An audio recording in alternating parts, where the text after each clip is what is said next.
Friends, welcome to Skybase online classes. आज हम लोग अपना नया टॉपिक शुरू करने जा रहे हैं पार्ट 1 से, पावर पॉइंट प्रेजेंटेशन। आज हम देखेंगे पावर पॉइंट में कैसे काम करते हैं, पावर पॉइंट का वर्किंग क्या होता है। वैसे जनरली फ्रेंड्स, पावर पॉइंट जो है वो एक प्रेजेंटेशन सॉफ्टवेयर है। यानी किसी चीज को अगर हमें प्रेजेंट करना होता है लोगों के सामने, तो हम उसको अट्रैक्टिव बनाने के लिए पावर पॉइंट का इस्तेमाल करते हैं। सवाल ये उठता है कि क्यों अट्रैक्टिव बनाते हैं। बेसिकली मार्केटिंग का सबसे ज़्यादा जो आवश्यक यानी इम्पोर्टेंट पार्ट है वो है प्रेजेंटेशन। यानी अगर हम किसी चीज को बहुत अट्रैक्टिव करके प्रेजेंट करना चाहें तो उसके लिए हमारा प्रेजेंटेशन बनाना और उस पर इफेक्ट डालना कंपलसरी होता है। तो सबसे पहले हम इसका कुछ इंट्रोडक्शन लेते हैं, क्योंकि एमएस ऑफिस के अंदर प्रेजेंटेशन के लिए आपको माइक्रोसॉफ्ट पावर पॉइंट दिया गया है। तो देखिए, मैं पहले आपको बताना चाहूंगा इंट्रोडक्शन में कि इसका जो कैटेगरी है वो कैटेगरी होता है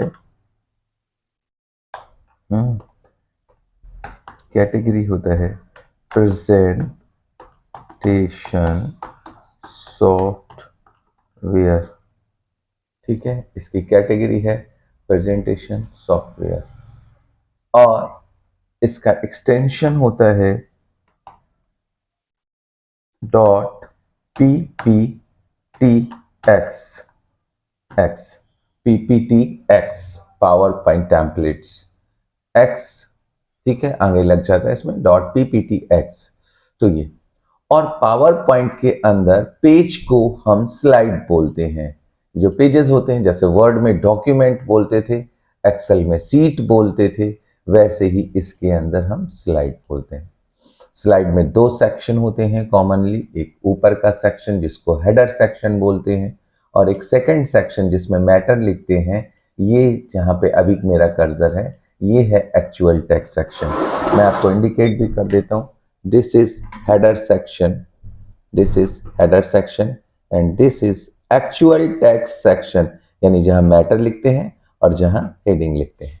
ओके, तो अभी हम इसको स्टार्ट करते हैं। सबसे पहले आपको सेक्शन में मैं स्टार्ट करता हूं होम। तो पार्ट 1 में आज हम होम ऑप्शन देखेंगे कैसे वर्क करेगा ये। ठीक है, तो सबसे पहले हम एक हेडिंग बना लेते हैं और एक छोटी सी स्लाइड बना लेते हैं, जैसा आपने देखा होगा। ठीक है, ये मैंने स्काईबेस कंप्यूटर यहाँ लिखा और यहाँ पे मैंने कुछ मैटर टाइप कर दिया या अपने फंक्शन से ले आया। बहुत छोटा आ रहा है, मैं थोड़ा मैटर कम कर देता हूँ क्योंकि जगह स्पेस इसमें लिमिटेड होता है। अगर आपको ज़्यादा मैटर लिखना होता है तो आप इसी फाइल के अंदर और स्लाइड भी बढ़ा सकते हैं। तो देखिए, अभी यहाँ पे मैटर लिखा हुआ है आपके सामने। ठीक है, अच्छा, तो यहाँ पे आपको ऑप्शन दिख रहे हैं ना, cut, copy, paste. Simple option है, पहले की तरह है, कुछ नया नहीं है उनमें। कट मतलब मैटर को काटना, पेस्ट मतलब मैटर को दूसरी जगह चिपकाना या लाना, कॉपी यानी डुप्लीकेट कॉपी बनाना। फिर यहाँ ऑप्शन है न्यू स्लाइड। न्यू स्लाइड का मतलब एक नई स्लाइड बनाना। ठीक है, तो अगर हमें एक नई स्लाइड बनानी है तो हम न्यू स्लाइड ऑप्शन से बना सकते हैं। आज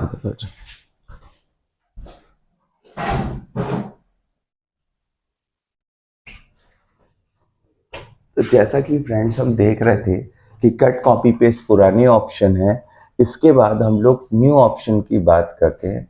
नई स्लाइड खोलनी है तो हम न्यू ऑप्शन का यूज करते हैं, लेकिन ये फाइल का न्यू होता है। और यहाँ जो अंदर न्यू ऑप्शन दिया है, ये दिया गया है अपनी एक स्लाइड्स को और ज़रूरत पड़े तो और स्लाइड्स में कन्वर्ट करना। जैसे फॉर एग्जांपल मैंने ये दोनों स्लाइडों को भर रखा है।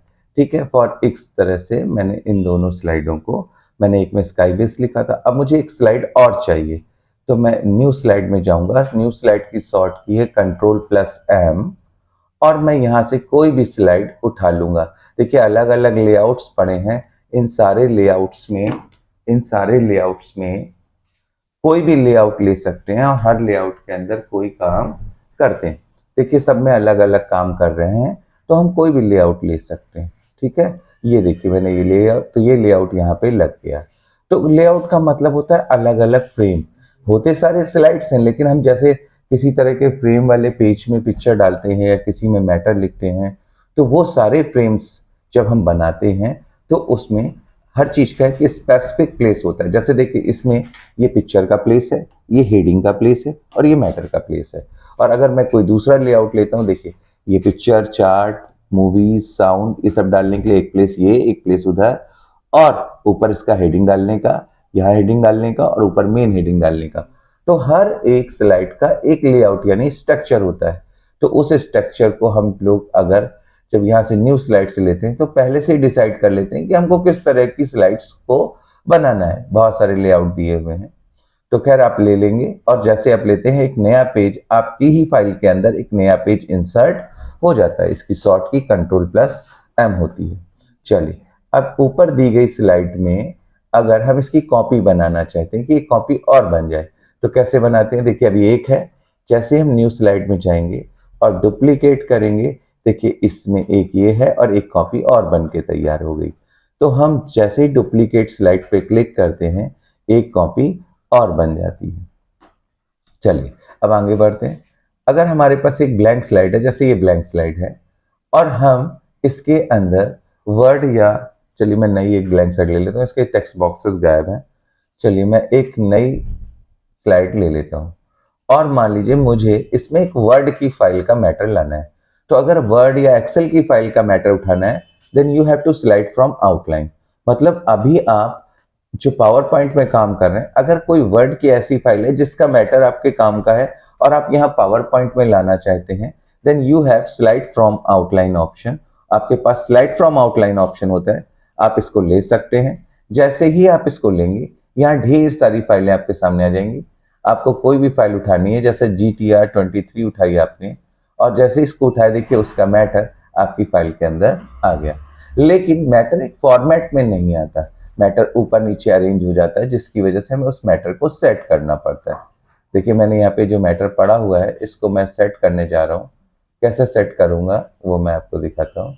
यहाँ से मैंने इसको पूरे को कॉपी किया और कॉपी करने के बाद अभी हम यहाँ जाएंगे और पेस्ट कर देंगे। ऐसे पेस्ट कर दिया और इस ऊपर वाले ऑप्शन को डिलीट कर देंगे ताकि वो सही से सेट हो सके। तो बेसिकली हम लोग किसी भी जगह से वर्ड की किसी भी फाइल से मैटर को अपने पावर पॉइंट की स्लाइड में ला सकते हैं। ठीक है, तो ये है स्लाइड फ्रॉम आउटलाइन। हम एक्सेल की भी फाइल यहाँ से उठा सकते हैं। यानी फाइनली अगर स्लाइड फ्रॉम आउटलाइन ऑप्शन की बात करें तो इस ऑप्शन से वर्ड या एक्सेल की फाइल को हम पावर पॉइंट के अंदर इंसर्ट करा सकते हैं। नेक्स्ट ऑप्शन आता है रीयूज स्लाइड। रीयूज स्लाइड में क्या होता है, हम किसी की पावर पॉइंट की स्लाइड का मैटर अपने पावर पॉइंट में लाते हैं। देखिए डुप्लीकेट से हम डुप्लीकेट बनाते हैं, इससे हम वर्ड या एक्सेल की फाइल का मैटर अपनी फाइल स्लाइड के अंदर लाते हैं। और रीयूज स्लाइड ऑप्शन से हम किसी की जो स्लाइड्स पड़ी हैं, जैसे यहाँ पे उन्नति प्रेजेंटेशन के नाम से स्लाइड पड़ी दिख रही है मुझको, मैं इनमें से जैसे ये हार्डवेयर वाली फाइल है, मैं क्लिक करूंगा तो उसकी कॉपी बन के मेरे में आ जाएगी। कलर डिजाइन नहीं आएगा, फॉर्मेटिंग नहीं आएगी, मैटर आएगा सिर्फ। देखिए ये देखिए अभी देखिए यहाँ पे क्या लिखा हुआ है। अब यहाँ देखिए इनके में लिखा हुआ कंप्यूटर, उसकी डिटेल। मेरे में ऐसी कोई स्लाइड नहीं है। मैं एक काम करता हूँ, बाकी स्लाइडें हटा के दिखाता हूँ आपको। और देखिए अब मुझे ये चीज लानी है, तो कंप्यूटर पे जैसे क्लिक करूंगा then we have to computer detail inside here. पूरी कंप्यूटर की डिटेल यहाँ पे आ गई। तो यानी रीयूज स्लाइड ऑप्शन से हम दूसरे के प्रेजेंटेशन का मैटर अपनी स्लाइड में ला सकते हैं। तो यहाँ पे ये ऑप्शन थे हमारे पास, new slide, duplicate slide, slide from outline और रीयूज स्लाइड। तो आज हम लोग यहीं तक रखते हैं फ्रेंड्स। उम्मीद करता हूँ ऑप्शन समझ में आए होंगे। नहीं आए तो मेरे कांटेक्ट पे मुझे कांटेक्ट कर लें।